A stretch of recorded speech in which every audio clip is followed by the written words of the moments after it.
Welcome everyone. My name is Cara Ockendon of Soul Healing. I'm here today for another one of our casual chats. Today who'll be joining me is Sacha Miller of WPB Property Group. Now, a little bit about me and what I'm here and about. I'm a relationship breakdown and divorce coach specializing in conscious uncoupling, and I'm really passionate about assisting people to navigate the journey of relationship breakdown, separation, divorce, and the family court system, as well as co-parenting in ways that are far more conscious and holistic, and that see them lead the path of least destruction and allow them to create future family dynamics in which they really thrive overall and as a whole, saving time, money, stress, and traumatic impact.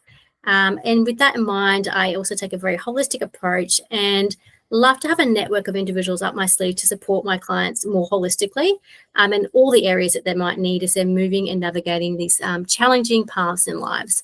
So like I said, I'm here today with Sacha Miller, and Sacha is the General Manager of WPB Group Property Valuers in Queensland. She has a team of 25 across of Queensland and is a proud mum to two beautiful adult boys and really enjoys spending time supporting other women in business. So today, Sacha's going to be speaking into a little bit around when a property valuation may be required, 10 tips to get the best valuation, who doesn't want to know that, and buying a house checklist, so a guide to buying an asset and not a liability. Sacha is a wealth of knowledge in these areas, so I'm very excited to be connecting with her today. So without further ado, I'd like to introduce Sacha to you. So Sacha, tell us a little bit about yourself and what you do and what's brought you to this industry. Thank you, Cara. I appreciate that. So as I said, General Manager of WBP Group Property Valuations, co-owner, and we own the Queensland arm of this national group. As I said, 25 valuers across southeast Queensland. So we cover all of Brisbane, Ipswich, Gold Coast, Sunshine Coast. So I'll talk a little bit more about WBP in a minute, but as I also said, they're mum to two adult young men who are my pride and joy. And I suppose one of my greatest achievements is having got them through sort of high school and at the same time still growing a business. I'm very proud of that. Yeah, you should be. That's quite a feat. Yeah. Yes. I suppose for me too, particularly in the last year, I have really been branching out a little bit more in a number of different business groups and really enjoying supporting other women in business and also helping connect other people as well, others in the industry. When I have good professionals in my network, I love to be able to support them and point people in the right direction. Right. Wonderful. So go on. So we're going to say something else. So I'll let you finish what you're going to say. Oh, no, just in regards to WBP Property Valuations, so national group, and we provide valuations for a myriad of different reasons, residential and commercial, as I said, Brisbane, Ipswich, Gold Coast, Sunshine Coast, but many, many different reasons why people would need a valuation, whether it's because they're buying, selling, renovating, might be for an accountant for determining capital gains tax or stamp duty for related party transfers, yes. For mediation and property settlement as well, and we'll talk a little bit more about that as well. But a myriad of different reasons why people would need a valuation. Happy to chat through some of those, of course. Yes, so I think what is probably most useful for my clients is around the area, like you say, of property settlements and mediations, and that's in the context of relationship breakdown, and people having to navigate well if they're going to separate their assets or what they're going to do with them post separation. And having property valuation in that situation is critical for individuals moving forward. They need to know what is it worth, so that they can make decisions around, okay, well, can I keep this? Can one of us keep this? Do we need to sell it? What do we need to do? And how we're going to move forward here. So it's for all intents and purposes, it's a critical part of the process. So tell me a little bit more about how you help people there, if you wouldn't mind. Absolutely. So I think one of the important things is possibly even before going down the track of getting evaluations, making sure you are speaking to a solicitor. So we people who will come to us independently and say, I'm just starting the process. I just want to have an idea of what the property is worth. We haven't seen solicitors yet. So absolutely we can help you at that time with an independent valuation. And as I said before, I've got a tip sheet around what things you can do to get the best valuation as well. And what's important, though, is that will be a private valuation for a person. However, if a valuation request comes from a solicitor, there is the possibility that the valuer will be jointly appointed. And that is going to be, while the valuation figure will be exactly the same, whether we're doing it privately for mediation or whether we're doing it for a solicitor as a single expert witness, the figure will be exactly the same. The report will have a different format, though. There are lots of extra clauses. It is a longer report. Sometimes affidavits are required by the valuer. There are extra steps in that process. So one of the questions I get asked quite commonly is, why do we have one fee for a valuation if it's just for private mediation, and a higher fee when we are instructed to do that valuation for a solicitor? And that would be why, because that does sort of come up quite a bit. Yes. We do also have, when we are jointly appointed, it is quite a specialised valuation, and we actually have a team who work solely in the family law team. Yes. And so, we're very well aware of the intricacies of a valuation. Yes. Yes. So that makes a lot of sense there in terms of your differences in your fees and what's required, because obviously there's more work involved when you're dealing with solicitors, and in terms of, the solicitor needs to instruct you. There's a bit of backwards and forwards there, and like you say, there's special things that need to go in a report for it to be able to be used as, the independent evidence in front of the court to meet court requirements. So, yeah, that makes a lot of sense. And I'm glad that you brought that to individuals' attention, because it's something as well where individuals might get a private valuation, but then they realise that, well, now we've actually got to go down a step and getting an independent valuation that's joint. And that's sometimes there's more than one cost involved there. And that's just the nature of when you're navigating this path. I'm really grateful that you brought that to people's awareness. I'm certainly, you're aware that previously I did practice a family lawyer. I don't anymore, but I understand how it would work and how, the questions that my clients had about these things, when's a good time to get a report and things like that. And that really depends on individual circumstances. But you're quite right, speaking to a lawyer, where if there is, is always important if you're moving through a separation. So you can get clear on what steps you need to take and when you might be, when it might be best for you to get that report of the nature that you're describing there, Sacha. So, yes, is there anything else you'd like to speak into that? I love that you have your specialised team there that know what they're doing. I think that's critically important, because not all valuers are equipped to give that particular kind of expert evidence either. So that's something that's important for individuals to understand, that, going to your real estate agent to get an appraisal is not the same thing. I'm sure you can speak into that a little bit as well, Sacha. Is there anything you'd like to say about that? Oh, yes. No, I find, as with every profession, there are some who are incredibly good, educated, and know their markets very, very well. And that is the same for real estate agents as well. I think the difference, though, is that a real estate agent's appraisal is basically, the real estate agent, what figure he thinks he could get if he had the right buyer, the right time, the market's in the right place.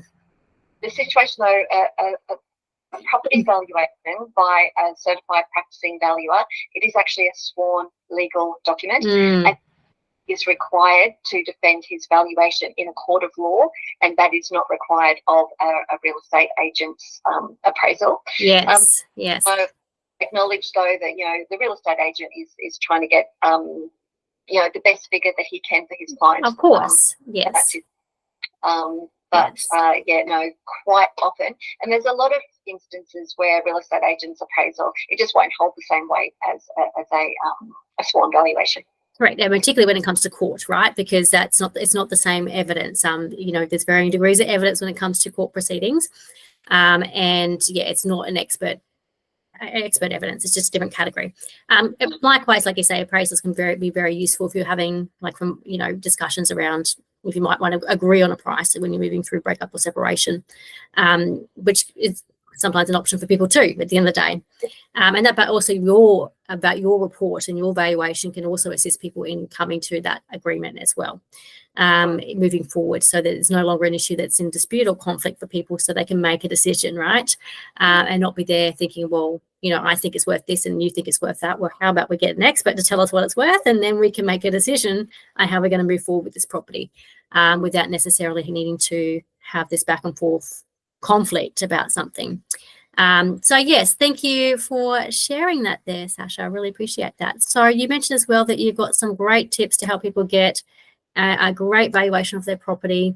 And it's a particularly great news if you're also wanting to sell your property as well, because I'm going to presume your tips will be of benefit to individuals who are also wanting to sell their property and get it, a good price. So what can you share there, Sacha? Yeah, absolutely. Well, first of all, if anyone's interested, I do have tip sheets. So some of these tip sheets are 10 tips to gain the best valuation. Yes. Point buying a house checklist. I've got a selling a house checklist as well. A tip sheet in regards to how property is valued. So very happy to share those with any of your Wonderful. clients. So in regards to getting the best valuation, a couple of things that people can do there. Tidy, declutter, repair. So valuers are trained to look through the mess and value the bricks and mortar. But if there is any work that you can do around the property, that will always help. Absolutely not essential. And I know people quite often, especially sometimes the property might be rented as well, you won't have control over that. When the valuer is doing his calculations, he's actually going to be putting a rate per square metre on that dwelling. So he will measure up. But by all means, if you've got a copy of the floor plans for that property, to the valuer, because what that means is, one, it'll save him time. It'll also mean that the report is that little bit more accurate, and he's apportioning a rate per square metre to the full property. So that can be quite useful. Provide an estimate of value for the valuer. This isn't so much actually when it comes to mediation. This is more for our bank valuations, where our turnaround time is really important and time is of the essence. What we're looking at there is that if we get an estimate of, let's say, 500,000, the valuer does a lot of his research before he gets out there, and he'll be doing his research in the $500,000 price range. If he gets there and there's been, $300,000 worth of renovations, and now he realises the property's around the $800,000, $900,000 mark, it does mean he will have to go back and do that research again with sales evidence in that correct range. So that's where providing an estimate of value can help to speed along the development as such.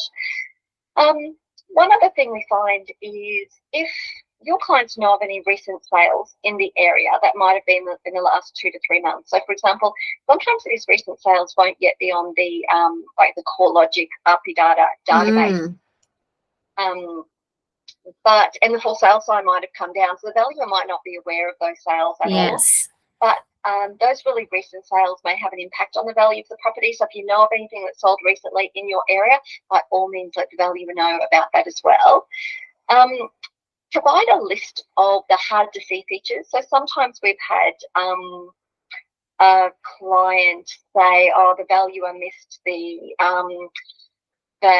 underground water tanks or the underfloor heating or the solar panels on the back of the shed. Well, if the valuer can't see them, if he's not aware of them, well, there was one, this was a Melbourne property, where the query came back saying the valuer didn't take into consideration the hidden wine cellar.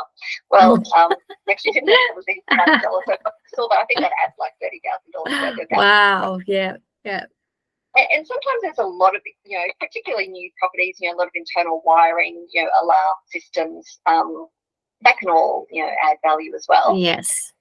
One of the other things would be in regards to, if you have done a renovation recently, you can have a list of all of the items that were renovated and the cost to complete. That the value is taking all of that into consideration. That makes a lot of sense. Yeah.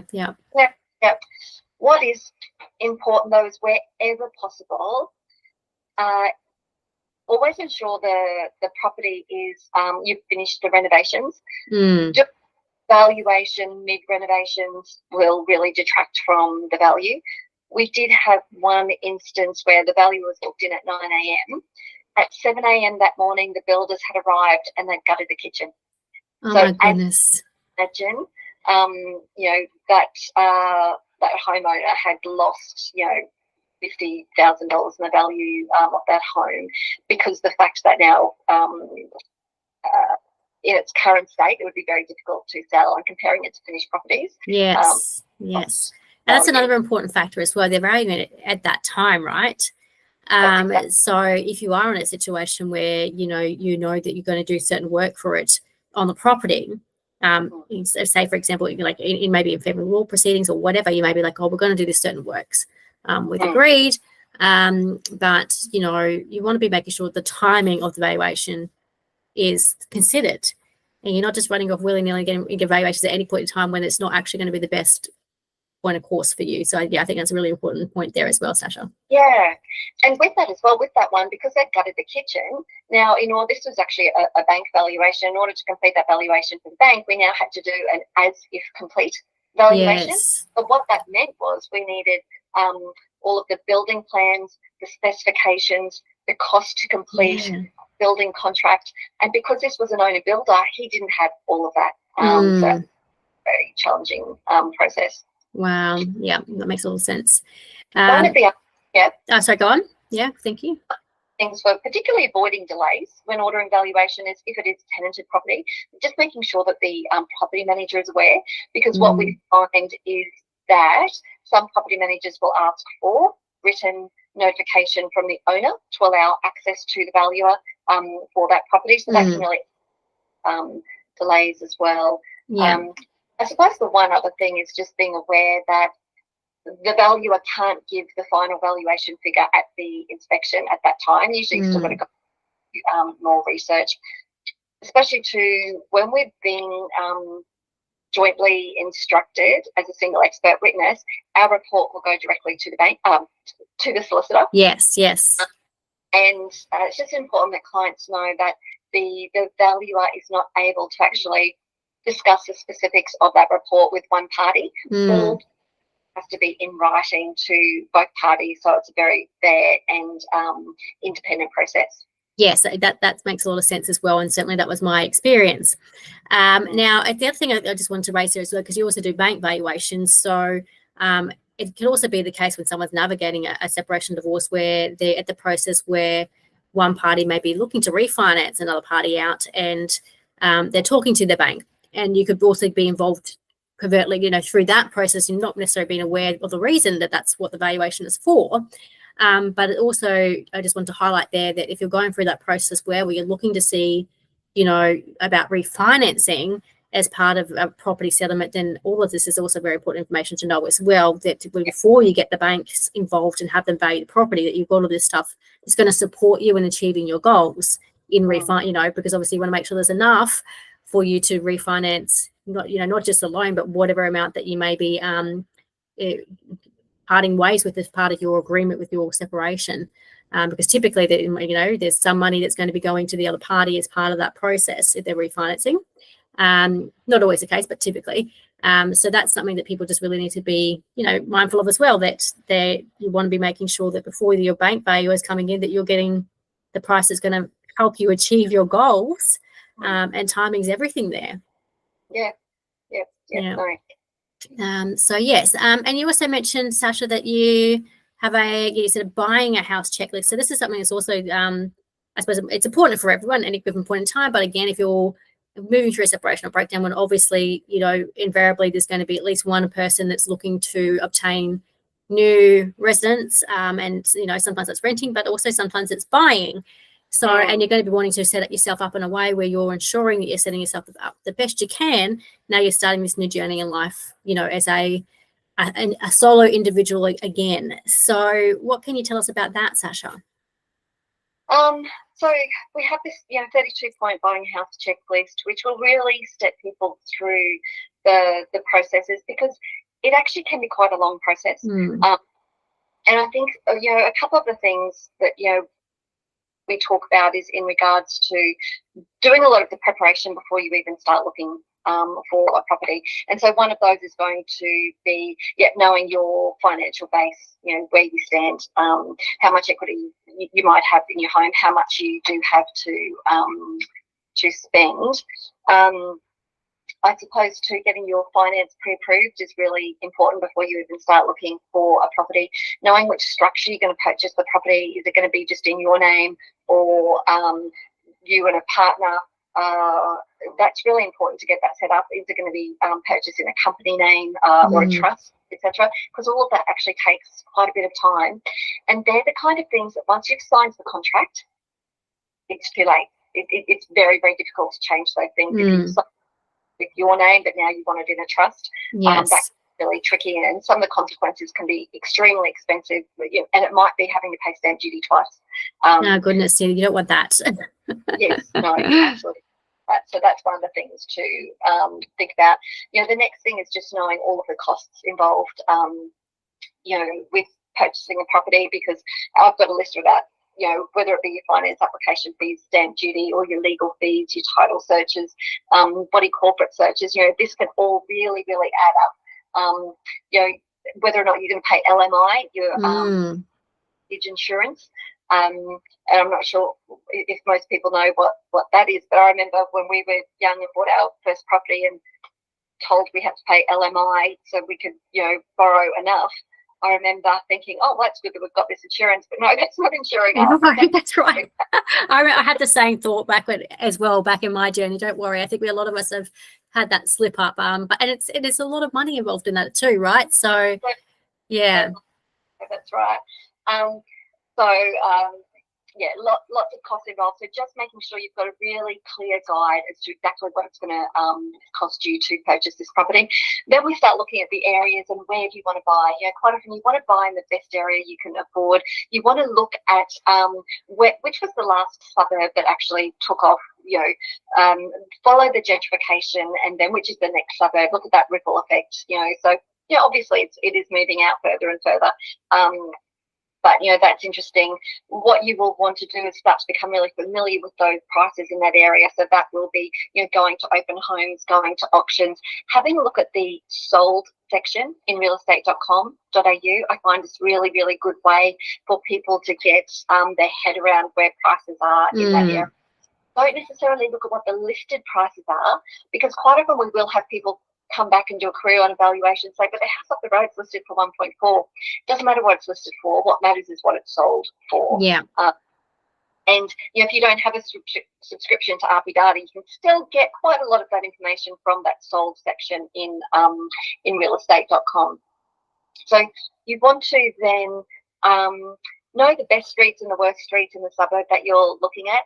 Sometimes I find if it's going to be for an investment particularly, you might want to talk to property managers in the area and find out which properties rent the fastest. Yes. So, for example, they might say, if I get a 3-bed, 2-bar, it's rented in no time. Now, to be honest with you, actually, in this market at the moment, it's not as relevant because everything's renting straight away, prices. But, that could be something that you can look at as well. But I do also find quite often property managers really do know, quite often, the best streets and the worst streets, I suppose then is having a look at all the free resources that are available to people when they are purchasing a property, and particularly in Brisbane City Council, so many resources we have available to us. So that would be the flood searches. Yes, a crucial one, a very crucial one. Absolutely. And the flood mapping that we have in Brisbane is really, really good. Makes it really clear exactly where the water came to on a particular block of land. Because if you've got a reasonable sized allotment and it came to the very back corner, well, you might want to take that risk. It came up, maybe not. The other one we do quite a bit are development application searches. So, for example, let's say one of the valuers was doing a valuation on a client had signed a contract, $2 million property, beautiful Queenslander. They're in the cooling off period, wanted evaluation to make sure, they're not paying too much. Our valuer did a development application search on all of the surrounding properties behind the side, and what they realised is that the property next door had a development approval for a 6-pack of units. Wow. Which means that $2 million Queenslander is now no longer worth $2 million. Yes. An apartment block overlooking your pool and your back deck. So they can really be quite handy. What you can also do is you can set up an alert. So let's say if you wanted to buy in Carlton Grove, you just pick a property you put a development alert on one property and you can set like a 2-kilometre radius, then any that is submitted in that 2-kilometre radius, you'll actually get an email alert. That actually shows you what people are doing, who's doing renovations, who's doing extensions, who's putting up 6-packs here, there. It's actually really quite a useful search that you can do. The other one is there's an online crime map. That's yes, I've used that before too. It can be quite, no matter whether you're renting or buying, that's a useful one to look at. Absolutely. You can see where the most home break-ins are, or you can actually just go to a suburb, a street, and have a look around that area. Yes. The crime map. So all of these sort of things that you can do in advance. The other one, obviously, is with realestate.com is actually doing a what I call it, like a new property alert. So if you know that you want a 4-bedroom, 2-bathroom home on a 600 square metre allotment with a pool, you can actually do a search for that. And then what happens is that you can put the alert, set the alert, and then as soon as a property that meets all of your criteria comes onto the market, it'll actually send you an email. And that way you can be one of the first to see that new property. If you've got your finance all lined up, you know the market, you know what to offer, you can be making an offer really quite quickly. Yes. So I suppose some of the other things are, looking at your location, is it close to a railway line? Is it close to overhead power lines? That's really important as well. The high transmission power lines is what I mean there. Or some banks won't lend to the purchase of a property if you're in 50 metres of the high transmission power lines. Okay. Where we find some people can be caught out is normally interstate buyers agents are pretty good at doing these searches, but that might be one that if you're buying a property interstate through a buyer's agent, just one to highlight and make sure that you're not being caught up in property that might be close to transmission lines. Again, if that property's got a view and you're paying for that view, you have to make sure you do all of your searches on all the surrounding properties. You have to make sure you understand the zoning in that area, exactly what can be built to ensure you won't be built out. Yes. So can I just let's rewind back a little bit. You also mentioned that you also sometimes engage in providing valuations during that cooling off period. So people are making sure when they're doing their homework, and some contracts have a longer cooling off period, but all contracts have a cooling off period depending on how wise how wise you are in your negotiating and whether they accept the terms or not.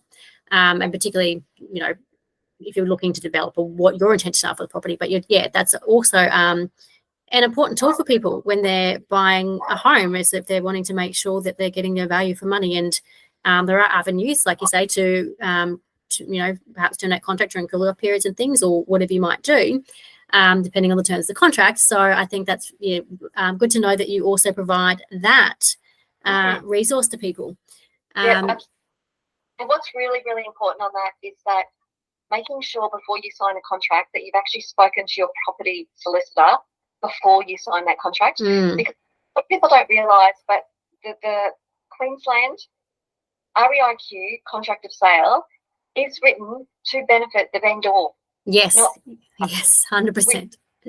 All of the clauses are written protecting the vendor. So it's really important that before you sign that contract that you've actually had your solicitor look at it, because quite often they will want to add some additional clauses to ensure that you are protected during that cooling off period and that you can do all of your searches, etc. Yes. Because, again, on that, a lot of people aren't aware that there is people think the cooling off period means I can cancel within 5 days with no penalty. That's actually not. That is 0.25% termination penalty. Yes. If you do cancel a contract during that cooling off period, I've seen lots of clients get caught out by that. So that might be one thing that you might want to have your solicitor address in the contract before you sign that contract, waiving that penalty if you do decide to terminate within that 5-day cooling off period. Yes. I mean, that's a good point as well. Property contracts and purchase contracts. I mean, there is avenues there. Again, that's probably outside the scope of what we do here. But certainly it's an important factor for the people to understand that seeing a solicitor beforehand is also quite beneficial particularly if you're spending a lot of money. This is an investment. This is your future. Skipping out on those things could have, serious consequences. I suspect then as well, you'd probably also help people in other sort of disputes as well with property. If you also, say, for example, it could be a situation where I'm just thinking top of head from my experience where I've seen issues arise in contracts. I think things like the GFC, and then you had issues where people couldn't settle. It just what happened, and then we had valuations coming in. Then, well, now what's the property worth, and that sort of situation. Do you help in those situations? Well, I'm just thinking outside the box here as to what you do, so people know who you are, and because everyday people have everyday problems as well when it comes to property, and sometimes property purchases go wrong. Yeah, and we do get involved there sometimes. So we can do residential and commercial valuations. We can help with sort of helping tenants get leases for commercial as well. It really depends in regards to the litigation. So, whether or not we're comfortable and confident, it would be sort of usually on a case-by-case basis. Sure. Regarding the valuer who's specifically works in that geographical location as well. But we are very careful to ensure that we only undertake work that we are comfortable and have the skills and the scope of experience to do. Yes, very wise, very wise. Wonderful. Yeah. And okay, so Sacha, thank you so much for the information. That was really helpful, and I have no doubt that it's going to be very beneficial for my audience to have that information when they're moving through relationship breakdowns and having this life crisis where they're needing to look at are we refinancing, are we selling, are needing to rebuy, and all of those things that are coming all at once when you're moving through a relationship separation or divorce. So that's really helpful. You said that you have some checklists and guides that you'll make those available for my clientele to access. Yeah, very happy to do that. Great. And is that just on your website, Sacha, or how can they access them, and how can they get in touch with you as well? Oh, well, very welcome to get in touch with me. Maybe perhaps even via LinkedIn. I've got all my contact details on LinkedIn, or you can just Google, but I suppose it's getting the spelling of my name. It's SACHA and MILLAR. People get a bit lost with the spelling there. But also, if you go to our website, which is just wbpgroup.com.au, you can go to the Queensland page. All of my details are there as well. Send me an email. I'm very happy to send them off some of these resources. Beautiful. And you're based in Brisbane?